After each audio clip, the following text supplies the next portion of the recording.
Oh, hello. Were you expecting Indiana Jones? This is not Indiana Jones. You may have clicked through to this podcast saying that it's about the Indiana Jones of superfoods. And my guest is indeed the Indiana Jones of superfoods. Pretty cool little biohacker, if you ask me. I met him in a sauna after a workout at Laird Hamilton's house. But this is not he. This is Ben Greenfield. And before we jump into a thrilling podcast with this cat, I want to tell you about red juice. Red juice. Feel the heat, baby. This thing bumps up your metabolism all day long with one big old scoop or sip. It's a brand new product created by the same folks who brought to you the lovely, lovely green juice that I drink every day. They just invented this red juice that is fantastically tasty, right up there with their green juice. And yes, I have been known to go overboard and put both the red juice and the green juice into my morning smoothie. So you get a 20% discount off of either the red or the green juice. You go to bengreenfieldfitness.com/Organifi. The code BEN gets you 20% off of the green juice, and the code REDBEN gets you 20% off of the red juice. How cool is that? I'll put all of that information in the show notes for today's show as well.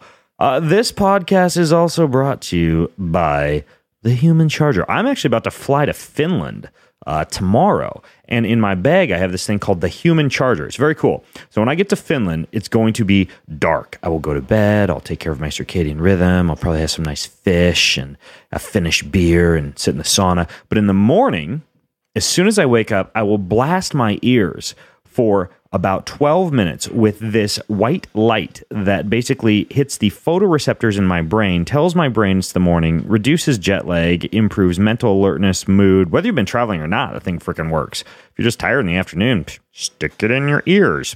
The orifices on either side of your head.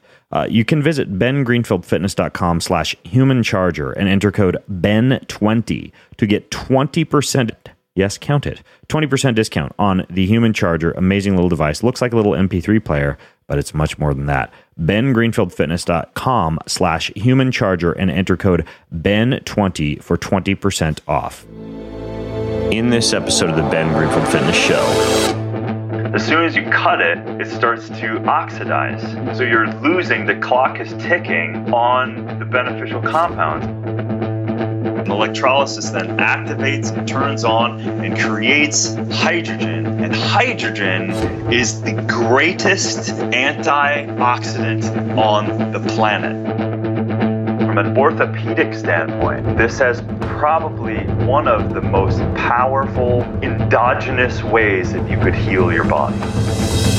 He's an expert in human performance and nutrition. Voted America's top personal trainer and one of the globe's most influential people in health and fitness.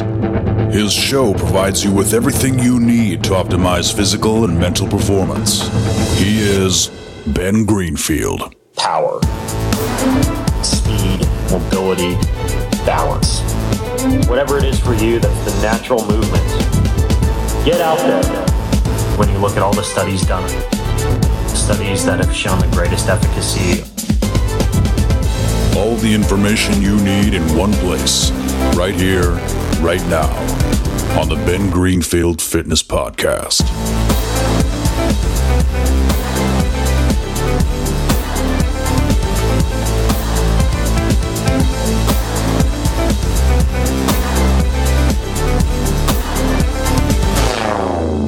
Hey folks, it's Ben Greenfield, and I first met today's podcast guest when we were sitting inside a barrel sauna at a pool workout down at Laird Hamilton and Gabby Reece's pool. And this dude was sitting across from me in the sauna, and he was talking about stem cells. And a lot of times when I hear people talk about stem cells and superfoods and nutrients and anti-aging, it's just kind of like the same old, same old. But he was talking about like these random superfoods like coffee fruit extracts and totipotent stem cells and throwing around terms and nutrients that I really hadn't heard many people talk about as intelligently as I was hearing this guy talk about them. So it turns out that he's actually known as the Indiana Jones of superfoods. He is an actual superfood hunter. That's what he does, is he hunts down some of the best foods and ingredients from around the world, from these exotic locales. He's a supplement formulator. He's an environmental activist as well, and a pretty renowned authority on nutrition and hydration and the health potential, especially of the type of foods and herbs that we're going to talk about today as we delve into what this guy does and some of his crazy stories from hunting down some of the most amazing yet little known superfoods on the face of the planet. His name is Darin Olien, and Darin is the formulator of something you may have heard of before called Shakeology. He's designed also full plant-based detoxification programs. He has written a book that I happen to have in front of me right now that I finished a few weeks ago called SuperLife: The 5 Forces That Will Make You Healthy, Fit, and Eternally Awesome. So prepare to have some fun talking to a guy who basically travels around the world finding crazy stuff to eat. Darin, welcome to the show, man. Hey, thanks, Ben. It's awesome that we finally got connected. I know. We've been trying to do it for a while since that workout. And actually, you know what? From what I understand, your hair is still wet and you've just come from one of those very workouts. So just for people who aren't familiar with this, what kind of shenanigans were you guys up to this morning out of the pool? Yeah, so our pool workouts are, people think of like, swimming laps and things like that. But it really, over the last decade and day one with Laird and a few of us, started this kind of introducing weights into the water, in the deep water, and really not just lifting weights in a traditional sense while holding your breath. We ended up coming up with 30 plus different moves of everything from exploding on the bottom with a 60-pound weight, and then clawing your way to the surface for a breath, and then swimming across the water with a 50-pound weight pulling you down and trying to stay on the surface, like infinite amounts of. And the interesting thing is, Ben, because you've experienced a little bit of this, I've experienced a lot of it. You guys go for like 3 hours. It's crazy. Yeah, it's pretty nuts. And the interesting thing, it's this world of almost precise movement in a protective kind of zone of the water, but also aggressive enough to be able to perform it. But at the same time, you have to stay calm, because the moment you freak out, you lose your oxygen. You can't sustain the movement. It's a very interesting thing, because once I think you introduce the water with explosive movements and that kind of the Zen aspect of almost the, riding the line of parasympathetic, and not turning on. Because it's interesting. We just had a fighter this morning come, UFC guy, and trains a bunch of those guys. And I'm telling you, their first experience in the water, when it's that aggressive kind of fight mode, they don't do well. And you can't fight with the water, and you can't fight the movement, and you certainly can't fight breath. So you have to remain calm. And so that's so the humble nature of these exercises and this kind of workout is, I think, something that's always interesting. And of course, playing with the breath, meaning like before you do an exercise, you nose breathe, and then you breathe out all your air and then perform the exercise. It triggers these certain, strains and proper stresses within the aerobic system that we don't normally put ourselves under. So we kind of start while already at the wall, and then you realize that how comfortable can I be when all of the alarms are going off? And then you start to realize, yes, it's uncomfortable, but you have more time and more space than what you thought before. Right. And the crazy thing is, what I noticed after doing it is you're pretty gassed during the workout. you definitely get that big nitric oxide release. And when you're doing what, for example, I was alluding to earlier, you're kind of getting out in between some of the movements and the exercises and hitting the sauna for a little while in the cold pool. So you get this dump of nitric oxide. But by the time that you get all of that in and you get all the oxygenation benefits and the nitric oxide benefits and the blood flow benefits and the breathwork benefits, you're actually not sore the next day because there's not a whole lot of like eccentric muscle damage that goes on when you're lifting weights underwater. So it's a very unique workout. And dude, to return back to that story of meeting you there, the last time I was down in Malibu or a few times ago, it turns out that you know a lot of what I discovered that you know about nutrients because you travel around the world hunting down superfoods. And I am, and I'm sure our readers probably, our listeners probably are too, extremely curious how one becomes a superfoods hunter. So how did you get a job like that, dude?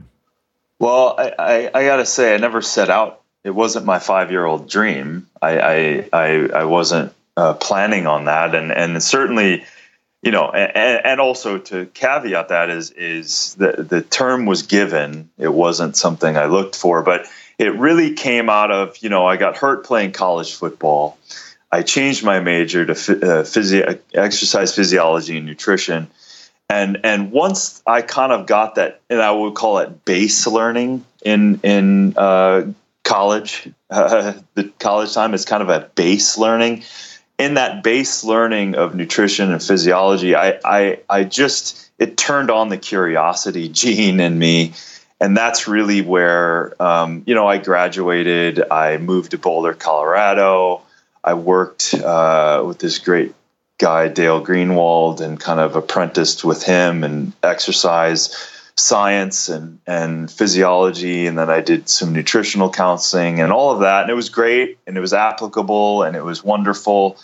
But then all of a sudden I started playing with food and I started looking very intensely at supplementation and started not just reading labels of ingredients of food and supplements, but actually start digging into them and seeing what they were. And then I come to understand that why are most supplements and most foods just completely going sideways as it relates to beneficial compounds, beneficial ingredients. And that's really where, instead of just, seeing that, I really believe that if you see it and you're drawn to it with passion, then that's a good indication that that's a purpose. And so I once that happened and I lost my father to alcoholism, that kind of world kind of said, don't mess around anymore. Let's do this. And so I started doing a lot of aggressive formation, and I just had every plan of just making my own company, and jumping on planes to the Amazon made sense to me in the sense that it's my responsibility. If I'm formulating something, then I'm going to know it, because just nerding out on a Google search and doing some research is just not good enough. And that was just a moral compass for... So you didn't just want to go to the Wikipedia page for, say, like Sacha Inchi protein. You wanted to actually go hunt down what the stuff actually looked like and where it was harvested from. Yeah, and listen, my father was an agricultural professor at the University of Minnesota. Okay. So it's in my genes, I guess, because I didn't even realize that until later in life. But I was like, I want to meet these people. I want to look them in the eye. I want to look at the shamans. I want to look at the researchers in countries of origin. I want to make sure trade is being done fairly. I want to make sure that they're growing it correctly. I want to make sure that's processed correctly. And once you open up that can, you come to understand how easily all of it can go south. Because if you're not showing up, if you're not dictating the quality assurance, if you're not dictating what kind of, for example, what kind of compounds you want to preserve and how you're going about in a formulation or the preciousness of foods as they degrade over time, like if you're not actively involved, you'll just have an eager producer working with some eager farmers. And it's not like they're going out to dupe America or dupe the world. they want an economy. And so I came to realize that it's super important, not only for the knowledge of how it is indigenously they have used these materials, but also the quality assurance and the quality control of how these things are ultimately end up in these packages and these capsules and these things. So, a part of my dedication is to improve whether I formulate with something or not, is to improve the landscape of some of these so-called superfoods and botanicals and herbs. And, that's what I started a superfood conservancy that's dedicated to kind of, building that platform so that I can go in with the team and start helping these things out. So, right. Give me an example of, a food or a plant that you found. Like when you go to a place like the Amazon, do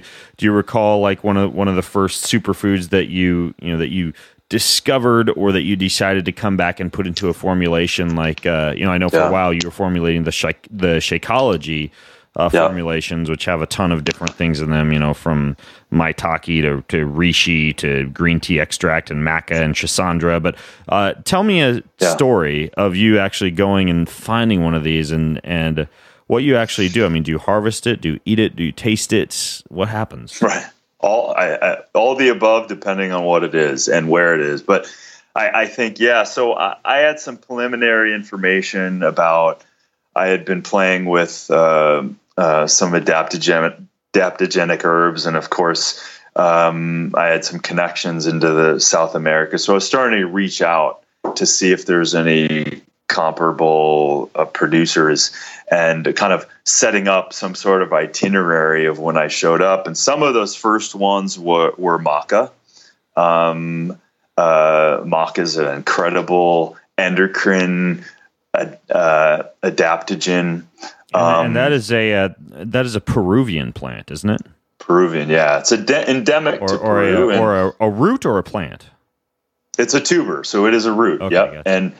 And so Peru is the tuber capital of the world, right? So the International Potato Center is there, and colleagues that I know were studying maca, studying this other root called yacon root, which is a very, very one of the highest natural food forms of prebiotic. So the fructooligulosaccharides, that prebiotic, that food for the microflora.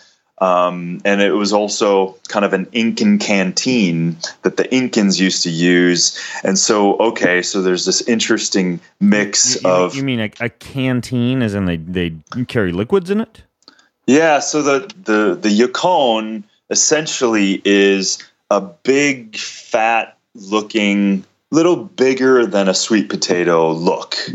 But if you crack that open, the moisture content, the vitamin content, and then of course the polysaccharides, the prebiotic activity, all of these things had this essential, so they could harvest, and yacon is in the sunflower family, so it grows these huge stalks and these big flowers and stuff like that. So they would harvest these and just put them in their sacks and journey for the day, and they'd crack these open. You'd get a huge amount of liquid and water and electrolytes, and so it kind of became this interesting kind of Incan canteen thing. Yeah.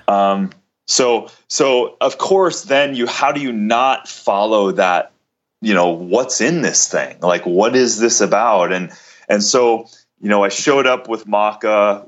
Went to 15,000 feet to the maca. Essentially, a certain zone in a place called Juanin that grows maca, and so ended up there, met some small farmers, and I've known those same farmers for over a decade now, and so understanding the botanicals, hearing, literally sitting around the table with 5, 6, 7 generations of of understanding and growing and using these plants for me was the most important part of this thing, because I needed to feel it in my bones and I needed to see how it was used. So it was really that Peruvian trip. This was like in 2004, 2005. So I went there with maca. Not only did I find maca and intimately understood now how it was grown and why it had the adaptogenic compounds, because of the strain of literally the only thing growing at that elevation. But then lower in the Andes, we found yacon, and then studied with the head researcher at the Potato Center, understanding there's these precious, compounds, these prebiotic things. And, I have relationships with those people to this day. And then the other side, in the jungle side, I ran into which you brought up, Sacha Inchi.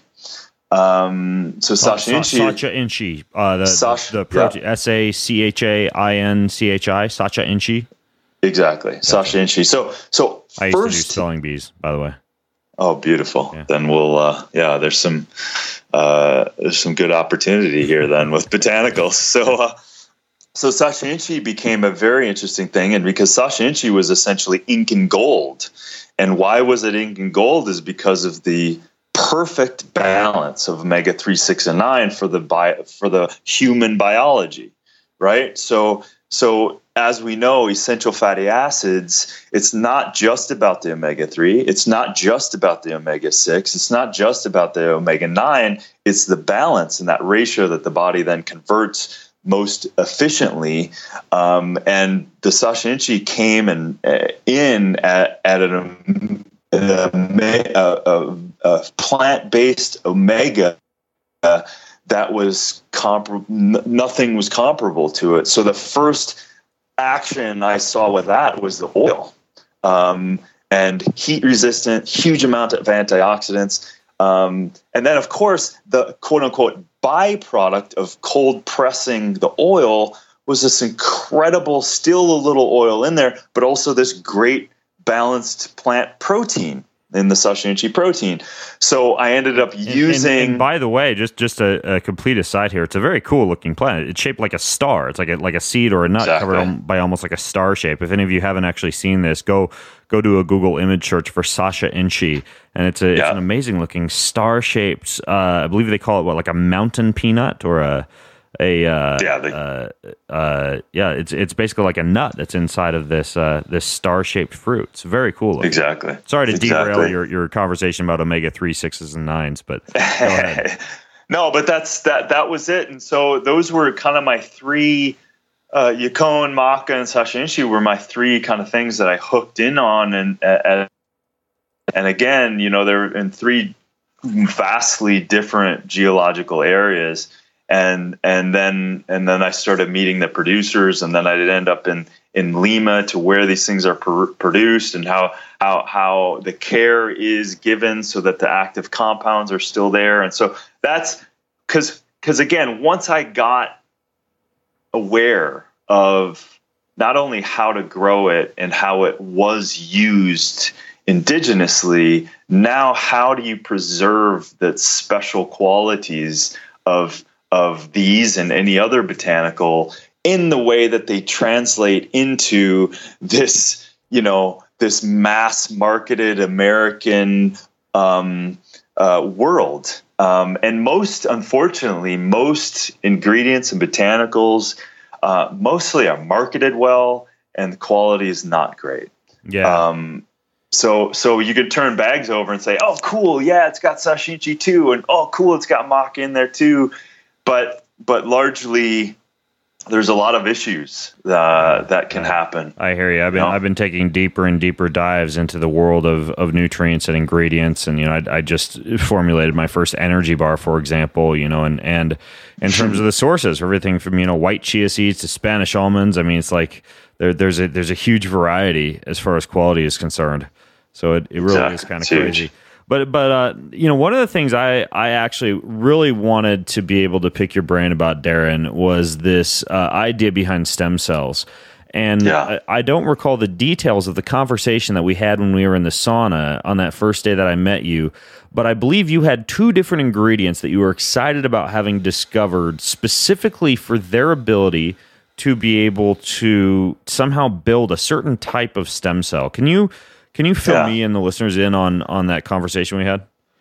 Yeah, so this is and what you were saying too, I didn't know who you were either. And I was also, when you were talking, I was like, oh, this is interesting. This is cool. Like, so I was equally intrigued by what you were saying, because obviously you weren't just throwing out, words. What was I talking about? Like enemas or something? No, yeah, exactly. Yeah, we were doing enemas in the sauna too. I think you can stick up your butt. Yeah. So, no, I mean, you had mentioned stem cells, and then of course, I started, salivating, and so basically, to answer your question, is for the last year, I have been in negotiation with, and we should be signing this week, with one of the leading researchers in stem cells that you probably haven't heard about, because I can't name his name yet because we're not signed, and he's also a researcher and scientist, and he doesn't necessarily want to be blasted with the lay person just coming at him. So I protect him in that way, but we will share that information when time's right. But he blew my mind in about 5 minutes with the understanding of stem cell. And what he said was, most of the stem cell that are being looked at and being utilized are not the stem cell that by definition can turn themselves into any tissue or any organ, period, across the board, anything in your body. That's what's called a totipotent stem cell. It is also immortal. It never ages, ever. So what happens with the body is that through lifestyle, through choices we make, through stress, through alcohol, by the way, annihilates, kills, destroys stem cells. Really? Okay? Now, by the way, I always have to ask this when someone says something like this. Are we talking about like glass of antioxidant-rich red wine, Sardinia-style alcohol intake? Are we just talking about like going out and partying on the weekends, or is it just any alcohol, period? Well, these are questions I also have for him in terms of, because I'll give you another example of that as well. And so obviously you have huge antioxidant aspect to a red wine. You have some cardiovascular benefit to alcohol. The issue is that most people, when they look at certain compounds or certain, dare I say, foods, they all want to find the benefit so that it fits their lifestyle without understanding the full picture. Now, from his point of view, any alcohol kills these types of stem cells. So before a procedure, if he'll do an inpatient procedure where he makes billions of these stem cells, sends them back to the blood, they're not mesenchymal, they're not taking out of the lipids, they're not taking out of the bone marrow. These are different stem cells, which is why they only work 10 to 20% of the time. He puts them back in the body, and all he knows is by doing certain things, you either annihilate them and it's harder to harvest, or that you're doing certain things and it clearly shows up that the body is making more of. So caffeine now also doesn't kill them as bad as alcohol, but it disrupts them. Yeah. And I do believe that, by the way, because of the recent research that showed that coffee and the antioxidants in coffee can decrease the rate at which telomeres shorten, while caffeine actually increases the rate at which they shorten. So it's like there's an aging effect of caffeine, but an anti-aging effect of the actual coffee.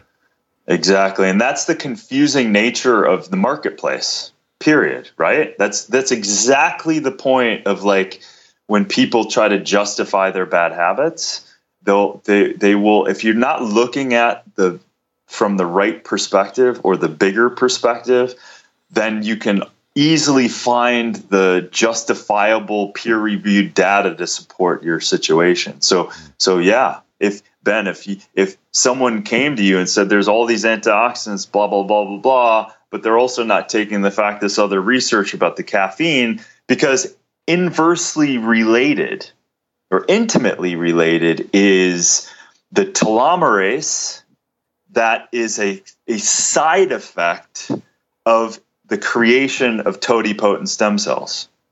So just take that in for a second.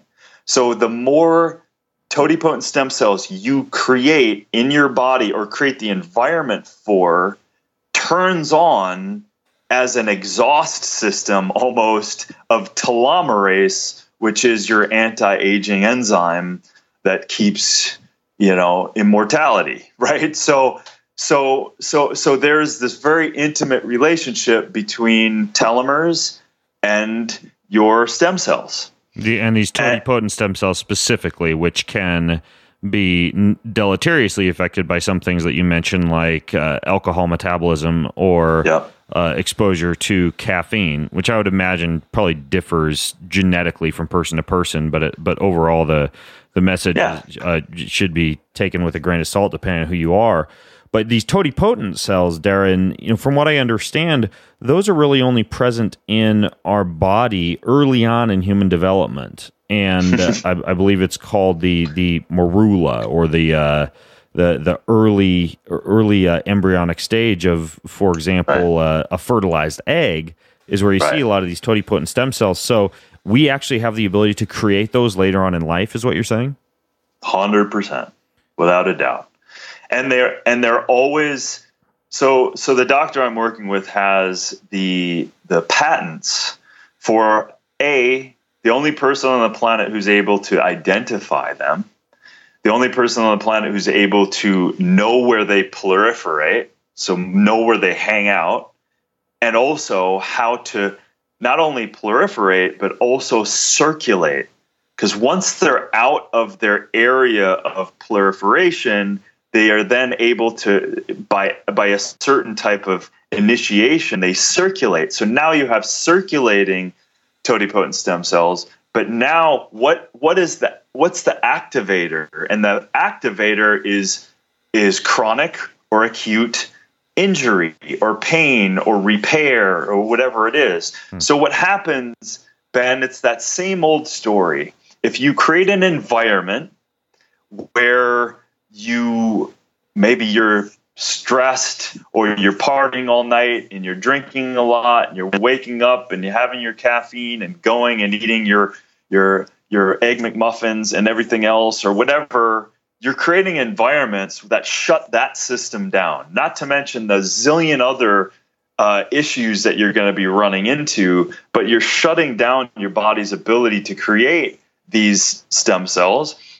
And so now we're starting to find what are the compounds, and this is where I come into his research. What are the compounds that turn that right back on again? And he can track those totipotent stem cells. So this isn't like some idea that we're just hoping happens. No, this is very scientific, and something where I'm going to be in the next 2 years be setting up clinical trials to support all of the future compounds, because we already know of a handful of compounds that absolutely. So let me give you and your listeners something that they could do right now. So we know it's not eating placentas, is it? It is not. It's so much easier and so much better for you. So you have to eat it raw. No, I'm just kidding. So if you eat, and you can find this research already out there, but we can validate it on the totipotent stem cell. If you eat 1 cup of blueberries a day for 30 days, your proliferation of totipotent stem cells goes up by 6 times. So what does that tell you? I'm feeling very good that I put blueberries on top of my coconut ice cream last night. Very good. Exactly. So you're you're a repair and anti-aging miracle just by eating consistently blueberries, right? No, I've talked about blueberries on the show before, by the way, Darin, in light of the fact that they were a sirtuin activator. Now, is that the same mechanism of action by which they're, sirtuins being activators that mimic calorie restriction and delay aging in mammals? Things like green tea, dark chocolate extract can do some of the same things. Is that what you're talking about, or is there also this completely separate side effect of it increasing totipotent stem cell availability? As far as I can tell, it's this. Nothing's, everything's related. But as far as I can tell, as of now, because the full-on research hasn't started, whereas we isolate certain compounds to know within blueberry what that, is it the anthocyanins? What kind of anthocyanins within the blueberry are we looking at? Or do we need the complexity of the blueberry itself? And if a blueberry does that, I have a list of 20 very powerful compounds that through preliminary research is indicating that will turn these stem cells on exponentially. So I don't have a good answer for you right now, but at this point, it almost doesn't matter. I mean, if we know that it's a sirtuin activator, and we also know that there's some evidence that it could increase totipotent stem cell availability, it's just it doesn't matter. Just include blueberries in your diet, right? This is coming off a little bit like a podcast that I did with Sean Stevenson a couple of years ago. And by the way, for those of you listening in, I'll put links to everything that Darin and I are talking about in the show notes. And the show note URL, for those of you listening in, is bengreenfieldfitness.com/SuperLife podcast. That's bengreenfieldfitness.com/SuperLife podcast. And in that interview, Darin, Sean and I went into everything from aloe vera gel to marine phytoplankton to colostrum, chlorella, curcumin, all sorts of different things that he'd discovered and actually used to, in his case, regenerate his back after nearly destroying his back. And, it sounds like you've got your own list going. Yeah.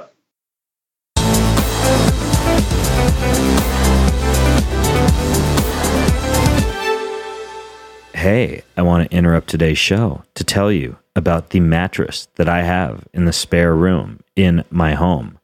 I got this mattress because it is not only one of the most obsessively engineered mattresses that you will find on the planet, but it's also got this marriage between foam layers that have this nice firmness with a little bit of sink and a little bit of bounce, and you'll sleep like a baby on it. I mean a log, because babies don't sleep very well at all, as my children remind me whenever I say sleep like a baby. However, this mattress will help you to sleep. So how? Well, basically, not only is it designed, developed, and assembled in the USA, but they've put intense engineering into this thing. You get a 100-night trial with free, no-hassle returns if you're not happy, free shipping and returns to USA and Canada. The thing has over 20,000 reviews with an average of 4.8 stars on Amazon, Google, you name it. And here's how you get it. Go to Casper.com/Ben, and when you enter promo code Ben, you save $50 off this Casper mattress. That's Casper with a C. Casper.com/Ben, and use promo code Ben to save 50 buckaroos off of your purchase. And now you can sleep like a log, just like I said. This podcast is also brought to you by On It. So I've been out in my driveway every single morning doing this amazing workout where, well, it's not amazing. It's actually really hard, and it makes me really hungry for my morning smoothie. But it's making me strong like a bull. So I have an On It mace and an old tire. And I swing the On It mace on the tire, and then I go and I do kettlebell swings with the On It zombie kettlebell. And then I have the On It gorilla kettlebell, which I just posted to my Instagram page, that I'll swing every time I walk out of my office. That all allows me to get uber fit. And even though I don't have them yet, they're really cool and they're on my wish list, and I think you should get one.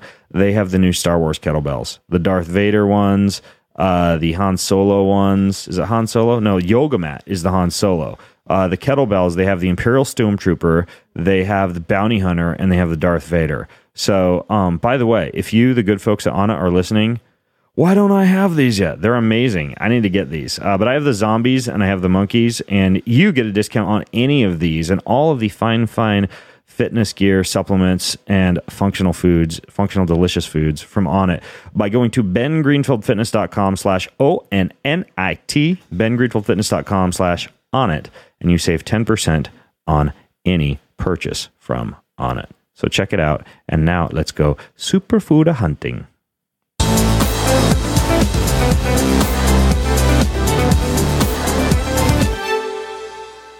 There was something, and just shut me down if you can't talk about this, but I think you talked about something like, was it Coffeefruit or some kind of a coffee nut? Oh, yeah. So that, at least at this point, not necessarily related to the stem cell, but I would venture to guess that it might be once we look into it. But it had most of the relation to the activation, the most powerful activation of BDNF, so the brain-derived neurotropic factors.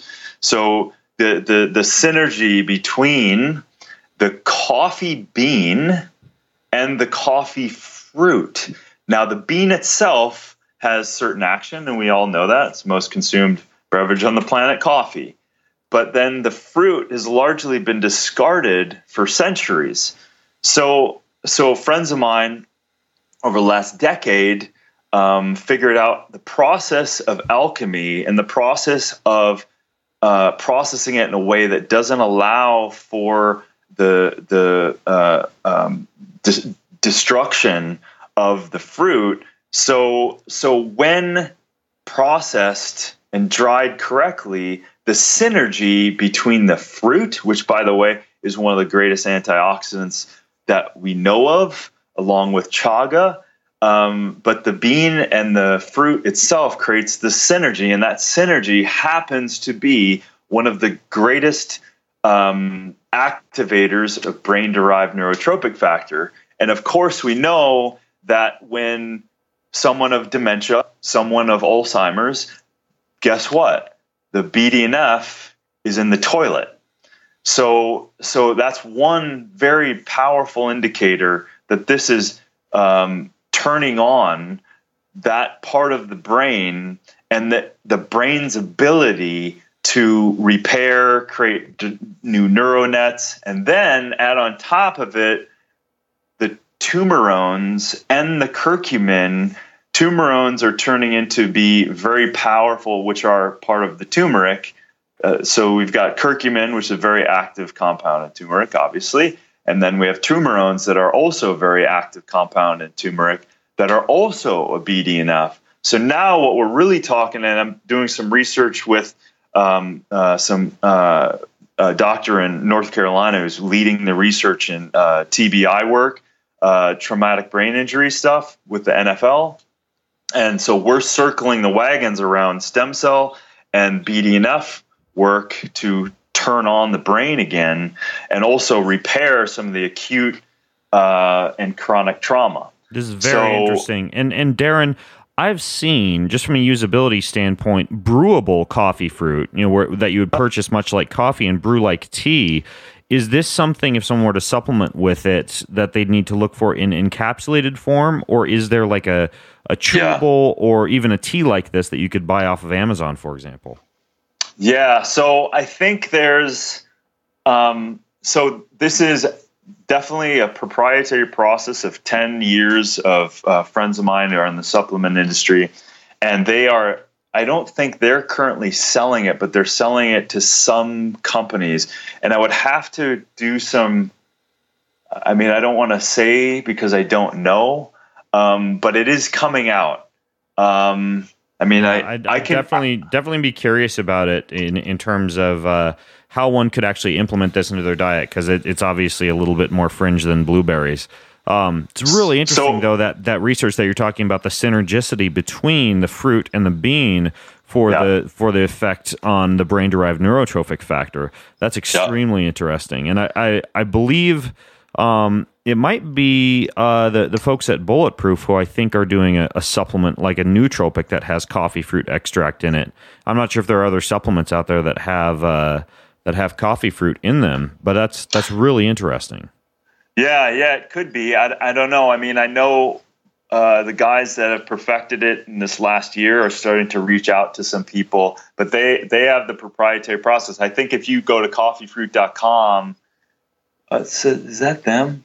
Coffee? Yeah, it should be. So maybe they are selling it. Looks like they are. So it's coffeefruit.com. You should be able to buy it. Yeah, you can get powder. Interesting. Okay. Yep. Cool. So, and listen, I've been sucking this stuff down for 2 years because I went there. Again, this is where like, okay, they're telling me this stuff. I've looked at Coffeefruit for 8 years, and it was never really up. It wasn't there. And they have also done clinical trials. So everything that I'm telling you is not just, oh, we hope it is. These guys have done their own clinical trials to prove the BDNF increase. And so, of course, then I went down to Barrick, where the coffee plantations are and the process, and put my hands in and actually helped, process some of the stuff to really understand it. And this stuff's for real. It's pretty incredible. Now, keep in mind that most people, as they associate neurotropic stuff, is I need to feel like you're not looking for a caffeine buzz.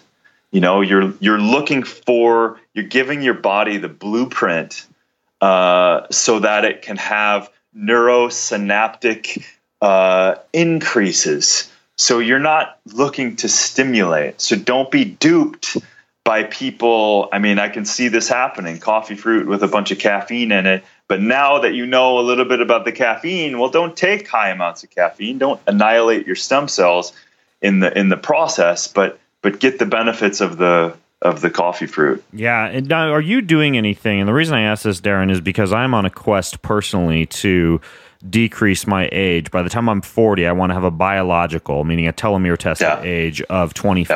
Yeah. That's my personal goal. And I've been doing testing with this company called TeloYears, who I interviewed on a podcast, to do with one drop of your blood an evaluation of the telomere length on white blood cells. And that's how I'm going to be tracking my progress. I'm curious for a guy like you who's trying out some of these compounds. Are you just going by the way that you look and you feel, or are you doing any type of self-quantification of blood or urine or saliva or some other biomarker? Yeah, over the years, 15 years ago, I was doing a certain pH, acidity, alkalinity tests, just to that was some of my first. Saliva taste is a good measure of how the emotional body has influenced your physical, and then the urine pH is just a good indicator of where your body's hanging out in terms of its balance. Because once that acid alkalinity is off, then you're really going to go sideways, and there's not a lot of trying to sleep or recover that's going to repair that. But now, I've had my telomeres measured. And what I'm really waiting for is, hopefully in about a month, I'm going to be flying back out to North Carolina. And before we move into the full on, we have contracts with the military with the stem cells and all of this stuff. I'll be receiving, many treatments myself for the stem cells. So that's where it's going to get really interesting. So, that is right. So you're going to do an actual stem cell injection. Oh yeah. What type of stem cells are you getting? That's the totipotent. Okay. That's the really? That's that's something not a lot of people are doing now, is a totipotent stem cell injection, correct? No one knows how to do it. And is this a completely experimental procedure that you're going down to do that isn't available to the general public? Technically speaking, yes. Interesting. Wow. I'm going down to Miami in August to do a stem cell injection, but it's not a totipotent cell. That's really interesting. You'll have to keep me updated on how that goes, because that's certainly the type of thing that I know we have a lot of listeners who are very interested in the fringes of anti-aging would be quite interested in. So, well, this is something that I'm very deep into the business organization of it. So I will have access into how, from a business standpoint, how we go about bringing this to the general population. And it's obviously from sports performance, it's huge, from cosmetic, it's huge, from orthopedic. Just to give you an idea, one of the treatments of a ex-professional tennis player who was bone on bone, both knees, had to walk with a cane, extreme pain. They did a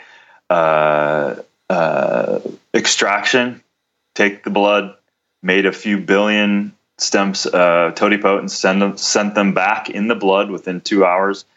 And within a week, that guy had cartilage back and he was hitting the ball in the tennis court again.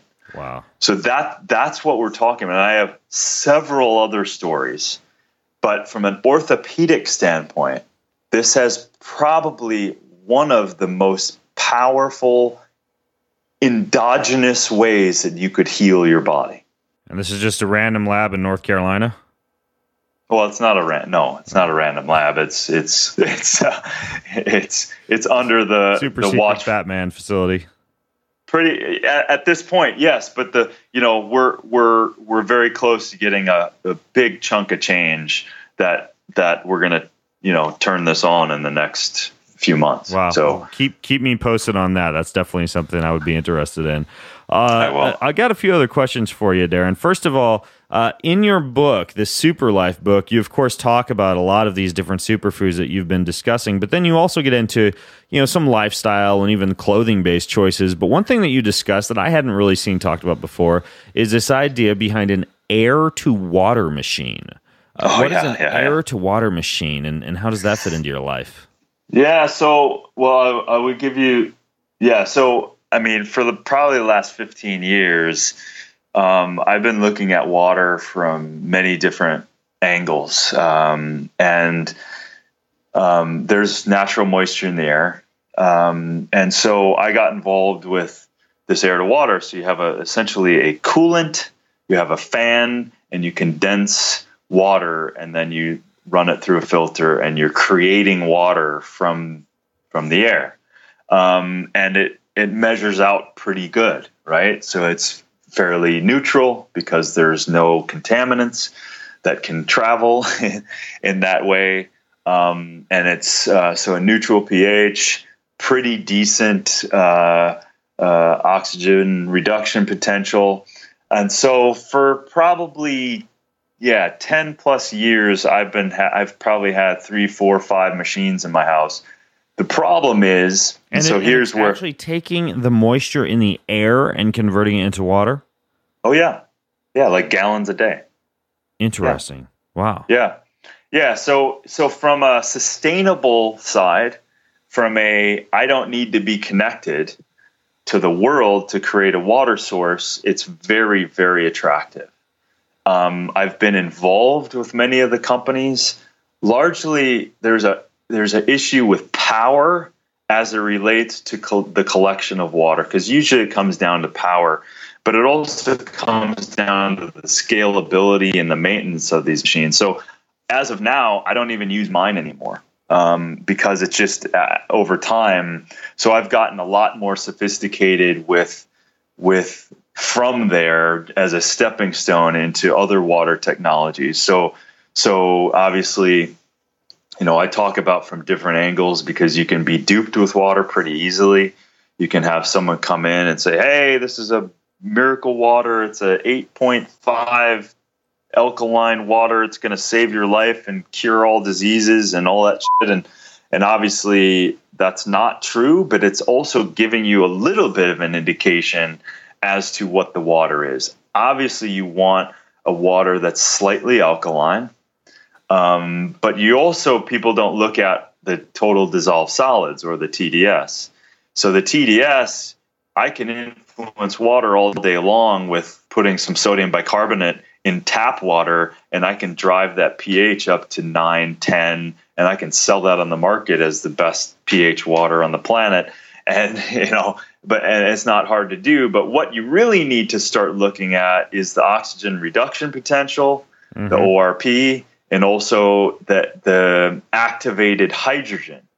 So that's really where water becomes a super elixir, a super transporter, and an anti-aging really entity.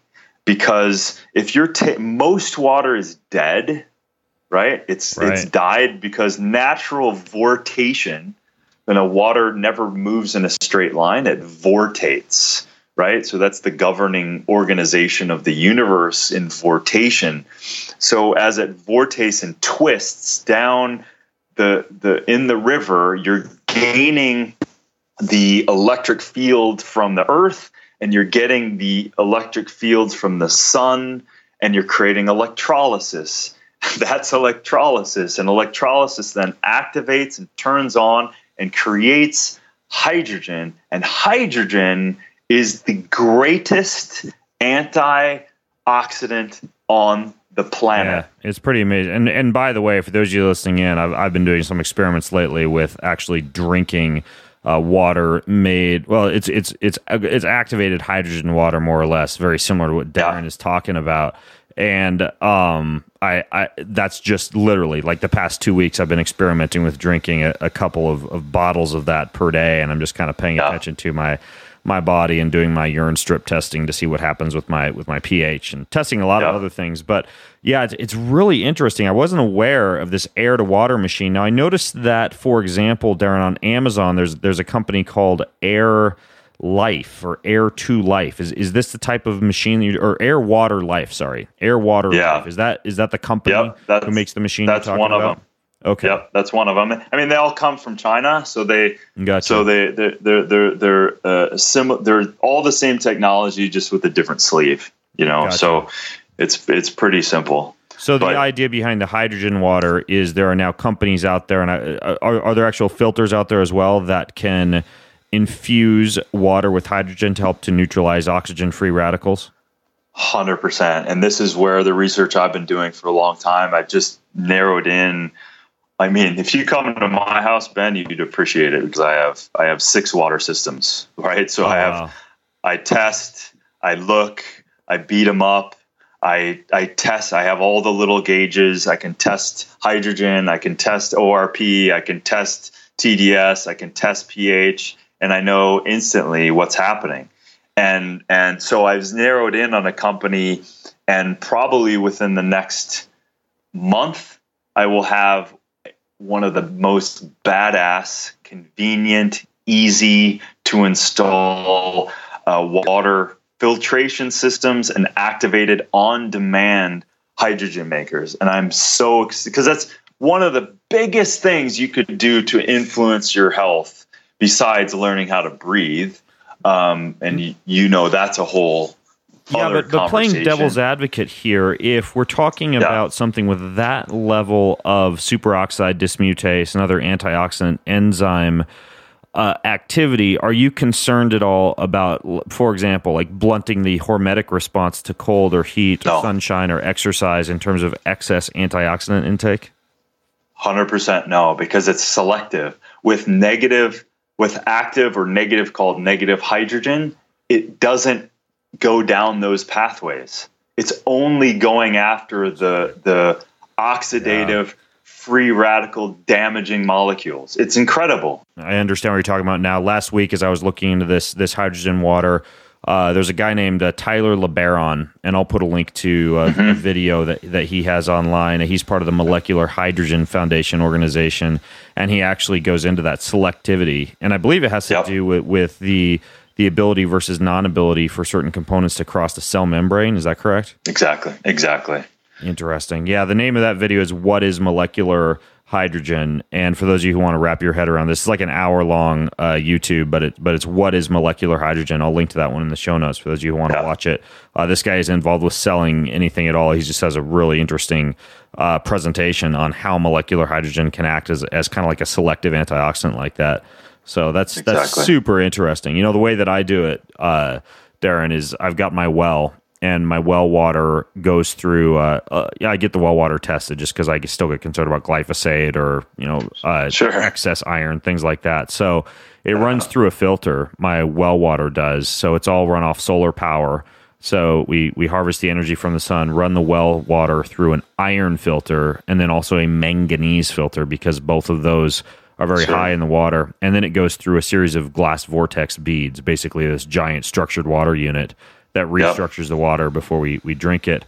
But then the other thing that I do to ensure I'm getting adequate minerals is I have a few giant glass mason jars and a whole bunch of Himalayan crystal salt stones at the bottom of those jars. Yes. So what I do, and I can see them from my office right here on the edge of the deck, I take those and I fill them up with this well water, and each jar has all these stones in the bottom of it, and then I set those out in the infrared light in the sun. So they sit out in the sun all day, then I take them in at night, and in the morning I have about a half cup to a quarter cup of that water to mineralize the body, and it is it's amazing in terms of stabilizing pH and oxidative stress. So water is important. For those of you listening in who want to go inject stem cells or hunt down coffee fruit, you may want to think about what water you're drinking first.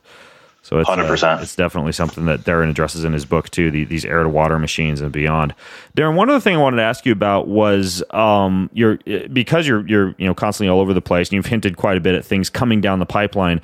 I'm curious about any new superfoods that you've discovered, or new superfood you've discovered, or something that you think is kind of under the radar that you're excited about that you can, without getting murdered in a dark alley somewhere because you've violated the terms of an NDA, that you can actually share with any of us about kind of a new superfood or something you think you'd like to share with folks as a little insider tip.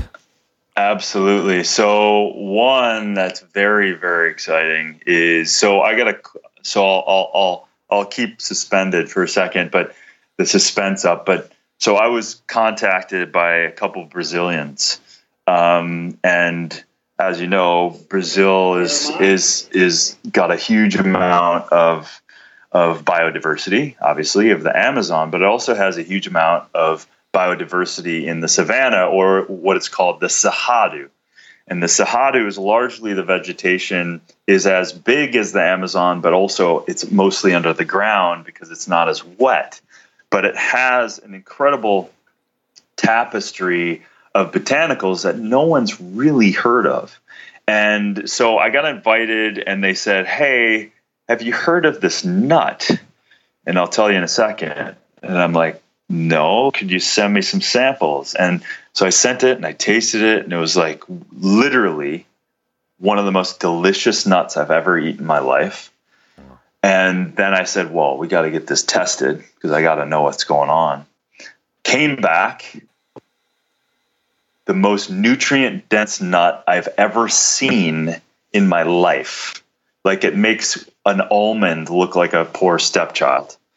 So, of course, before I did anything further with these guys, I said, okay, we're going to Brazil because I have to see if this is sustainable. I have to see if this is scalable. I have to see if this is clean. I got to see if the quality is. So we showed up in the Cerrado of Brazil, which is 20% of Brazil, and we discovered this little thing called baru nut, Baru. And this sucker, so we have a little bit of it, and we've sent it out, and people just go absolutely berserk over it. And come July 4th, we have a brand new shipment coming in, and we're launching it to the world. And I'm gonna get you some, Ben, because you're gonna lose your mind. So it's dude. You know what's kind of crazy is if you search for baru nut on Amazon, there aren't actually any baru nuts available on Amazon, but your book comes up. Because they're out of stock. Because a lot of these things, like, you think these things just show up, but that takes work. Yeah.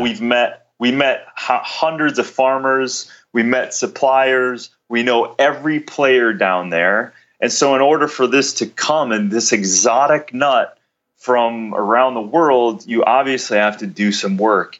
And so that's what we're locking in. And July 4th, we'll be launching again. So you'll be able to go to superlife.com and find the baru nut. Wow. Now, is the baru nut related to anti-aging or these totipotent stem cells as well? Or is that something you like because of different properties? Just different properties. So, for example, a nut rarely has fiber. This has got 100% of your daily requirements in a serving. baru nuts. It's got 24 grams of protein. It's got a third of your magnesium requirements for the day, which is crazy. Huge amount of potassium, iron, copper, omegas, and it tastes like a freaking peanut without any of the aflatoxins. Wow. Right? So this thing is, it's ask Neil, ask our friend Neil Strauss about it. He's like, you eat these things, it's like crack. They're so delicious. Kids love them. It's just so that's really exciting find. Yeah, and while you're talking, I'm looking at a few of these studies on both oxidative stability as well as some of the antioxidant constituents, and it looks like there's some pretty interesting studies they've done on not only a lack of any cytotoxicity or anything like that from these baru nuts, but also in terms of mitigating a lot of different variations of oxidative stress. It looks like they've got a wide range of applicability. Exactly. So just as a comparison, right? So it's got 500% more antioxidants than an almond does. Wow. So that's the Ben, listen, how did I end up superfood hunting? Well, it was because I cared and I needed to show up. But now I love this stuff. Like, are you kidding me? Bringing something to the world in a way that is nutrients and dense and delicious and necessary is like one of my greatest joys, right?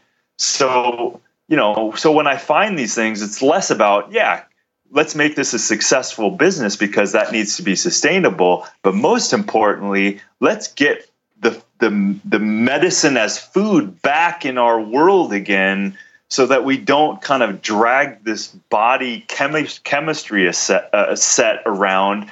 Like you're committed, right? You want to reverse the aging process, but most importantly, we all want to just be able to do anything we want for as long as we want. And so one of my goals is to continuously bring these things to the market and also continue to improve the ones that aren't very well. And one of my projects is going on with moringa right now, because the moringa in the marketplace is horrible. Like I've and why do you like moringa so much? This thing, because you talk about that in your book quite a bit. I do. It's like if there was a plant posing as a vitamin pill, it would be called moringa. So 36 active antioxidants, chlorella, huge amounts of vitamin C, vitamin A, vitamin E, like 7 times what an orange would have in it. Wow. In vitamin C. And so it's usually, a plant will have like a couple compounds that are beneficial. And then of course we want to extract those and then sell them on the market. Moringa, literally you'd be losing money trying to extract one of them because it's got hundreds and hundreds of beneficial compounds that it's like literally taking a vitamin pill every day. And they call it, the nickname, the vitamin tree, right? And in Africa, I was talking to these tribal guys and they were saying like, I was like, moringa, do you know moringa? And they were like, oh, you mean never die? And I was like, what is never die? Never and die. I was like, never die. Wow. So they say, the plant never dies, easy to grow, but by taking it, you're getting so much of the benefit by these compounds that you'll never die. So of course, I spent time on 6 different continents, running around looking at moringa. And here's the issue. What happens when you harvest a plant that has antioxidants? It has antioxidants because it's trying to survive because of the environment that it's in.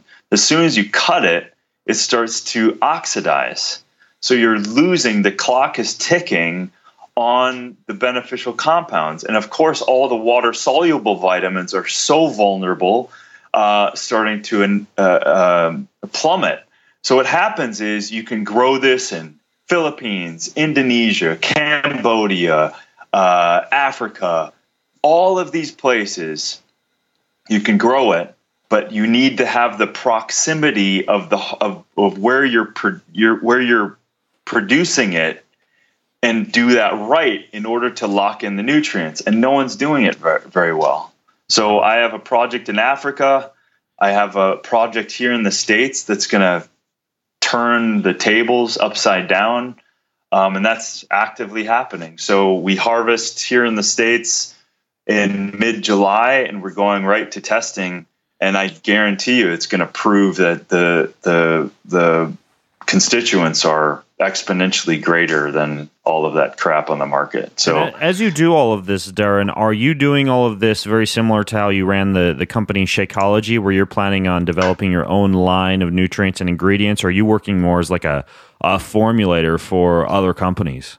Yeah, it's a good question. So, Beachbody hired me in 2006 to formulate Shakeology with Isabel Deigler, the wife. She was brilliantly smart as well. And so I, gathered a lot of the formula. She put some input in that, and we charged ahead on something that largely is hard to do with a very intense, complicated formulation.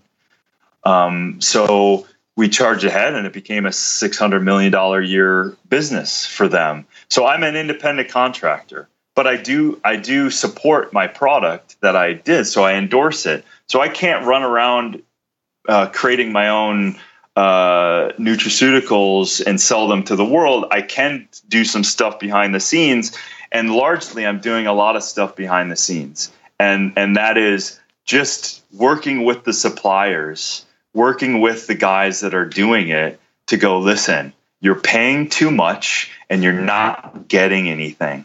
So let me do some of this. And so some of these guys will be like, okay, as soon as this test comes in, we're putting a PO, and then I'll go to the farmers and go, okay, let's plant, let's go. And so a lot of that stuff. And I do some consulting here and there, and people reach out, and I can do a lot of stuff and influence some things behind the scenes. Every once in a while, I'll get interested in something, and I might be able to do more. But so wow, that's very cool, man. Well, at some point, perhaps I'll have to just hire you to put together. I've been taking copious notes. So by the way, you guys can go to bengreenfieldfitness.com/superlife podcast. That's bengreenfieldfitness.com/superlife podcast for Darin's book, and for some of the other episodes that I've done on stem cells and anti-aging and blood testing for aging and a lot of these superfoods that Darin talked about. But Darin, what I need to do is figure out some way for me to wake up in the morning and have a smoothie. So far, my list of ingredients are as follows. I need Sasha Inchi protein, coffee fruit extract, moringa, blueberry, and I'm thinking maybe some resveratrol, aloe vera, phytoplankton, maybe some colostrum, some dark chocolate, turmeric or curcumin, green tea extract, a little bit of this pau d'arco bark tea, which I drink every day anyways, and then perhaps top it off with some baru nuts, and we'd be talking. We'd be talking, man. Right. And maybe you throw a couple of medicinal mushrooms in, like chaga or reishi, and then you're set. Yeah, man. Let's figure out a way to make this a smooth. We'll call it the Ben and Darin anti-aging smoothie. There you go. You Not being confused with Ben and Jerry's, but we'll be Ben and Darin's. I like it. Sounds cool. Better than Chunky Monkey, baby.